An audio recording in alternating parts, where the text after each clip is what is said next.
Alright, so let me get this right. We are having a beer company, Budweiser, that tends to have the majority of their consumers being male. Not acknowledging that, but now we're having a new brand ambassador, that being Dylan Mulvaney, and trying to once again appease a small minority of the population at the cost of the majority.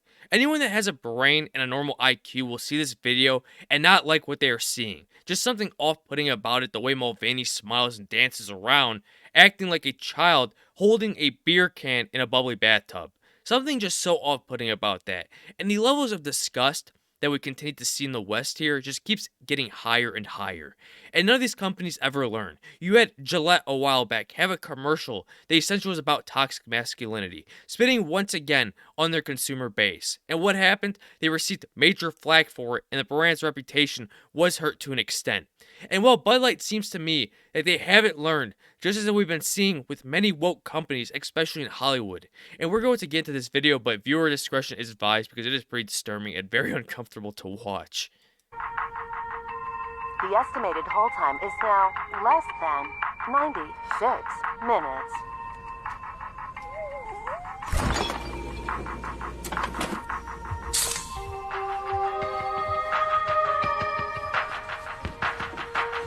Oh god.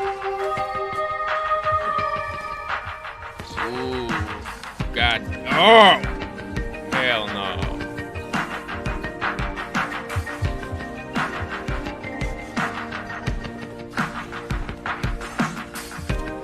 This is just some disturbing shit. Am I the only one that feels that way or not? I would like to know your guys' thoughts in the comments. Because in this day and age, it's apparently heresy for someone to talk about their faith, but yet things such as this is just absolutely fine and dandy to be showing. Focusing on this rather than, I don't know, maybe Russia and China and a few other countries joining together to make a new currency and further devaluing the dollar. I don't know, or maybe how we are sending billions of dollars to Ukraine, meanwhile not helping the lower class American population. I'm sorry, but we're gonna need to finish this video. We thank you for your patience.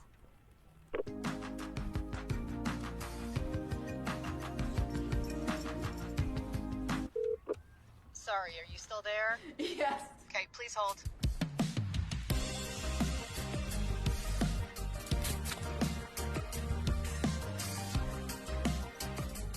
That will be my second and very last time to ever watch that. And let me get this right. Budweiser thought that this ad would make people want to buy a Bud Light. What the hell are you doing? Have you not learned anything or seen anything when it comes to these messagings and agendas? They always fail because the vast majority of the population see through the crap. Because companies are trying to normalize these types of behaviors and force it upon the population rather than having people with their own free will do as they please. In this case, Budweiser is trying to tarnish their brand and have their already built-in customer base leave. And of course, the people that don't support this whole situation are going to be labeled as being a bigot or phobe. It's always been like that and will always continue to be. To which those words, as well as plenty of others, are being thrown around like candy. They have lost all their nuance and meaning, because in this day and age, everything is racist, sexist, misogynist, or a phobe, according to these people, if you disagree with them, which is exactly the target audience that they want.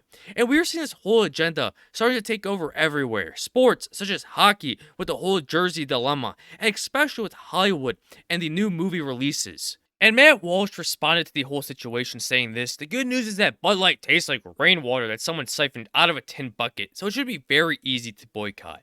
And people are going to boycott Bud Light. There are plenty of other options out there that taste the same, or even better. And people are expressing that same sentiment in the comments also, as well as the ones defending it. And well, you can already guess who's defending it. Having this person here, maybe for Congress. Maybe, I'm sorry, but I don't want you for Congress. They put one trans person on a beer can, and you are losing your mind making claims that's proof of trans people being the most privileged group in the history of the world. Calm down and breathe. Maybe have a beer. And then you have Kelly Cyrus throwing certain words around like candy, which I spoke about earlier. Her saying this: I'll translate this for you. I'm boycotting a beer that tastes like rainwater just because I'm a huge bigot.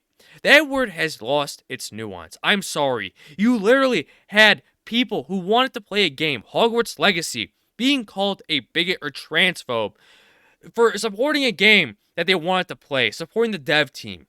It just shows you that these words are meaningless now. And then you're having people on the opposite side of the spectrum saying, true that. There's also Coors Light, which is essentially the same thing, but it's not owned by the Brits. Has Bud Light become a non-profit? Seriously, I haven't seen a person drink a Bud Light in 15 years. Bud Light is the easy part. You need to walk away from the rest too. It just shows you that there are people that are not going to support this company anymore. And when it comes to Dylan Mulvaney, no girl or woman that I know of acts like he does, which makes this just that much more crazier that he's getting his own limited edition can of Bud Light. And all this other publicity from other companies that pay him tons of money to dress up as a female, but overcharacterizes how a female acts. And many females are taking offense to it, and rightfully so. And if anything, this move that Bud Light decided to do will hurt them more than actually gaining anything from at least the near foreseeable future. And this person hits the nail on the head for this whole situation. Now, putting an actual young woman in this same ad scenario seems pretty sexist and regressive, doesn't it?